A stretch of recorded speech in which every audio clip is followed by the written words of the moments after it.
ছাত্র জনতার আন্দোলনের সময় গত ১৯ জুলাই রাজধানীর রামপুরায় ডেল্টা হেলথ কেয়ার হাসপাতালের সামনে পুলিশের গুলিতে আছড়ে পড়েন রিকশা চালক ইসমাইল।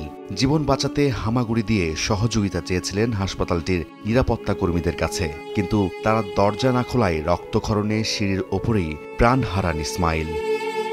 ইসমাইলের সাহায্যের আকুতি জানানোর ছবি সামাজিক যোগাযোগ মাধ্যমে ভাইরাল হলে সবার হৃদয়ে নাড়া দেয়। এই ঘটনায় শুক্রবার রাতে এক চিকিৎসক সহ ৫ জনকে গ্রেফতার করে হাতিঝিল থানা পুলিশ। শনিবার মামলাটি ঢাকার সিএমএম কোর্টে তোলা হলে ডেল্টা হেলথ কেয়ারের চিকিৎসক, কর্মকর্তা, নিরাপত্তা কর্মী সহ ৫ জনকে কারাগারে পাঠান আদালত। তবে আসামিদের আদালতে তোলা হয়নি।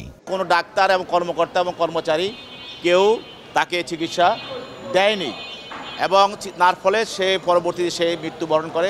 ডাক্তার সাদ বিন শামস তাকে এই হত্যা মামলায় ১ নম্বর আসামি করা হয় এবং অন্যান্য যারা কর্মকর্তা কর্মচারী ছিলেন হসপিটাল তাদেরকেও আসামি করা হয়। আজকে আদালতের তদন্তকারী কর্মকর্তা তাদেরকে উপস্থাপিত করে এবং তাদের কোনো রিমান্ড প্রার্থনা করা হয় নাই, যার কারণে জামিনও কেউ শুনানি করে নাই।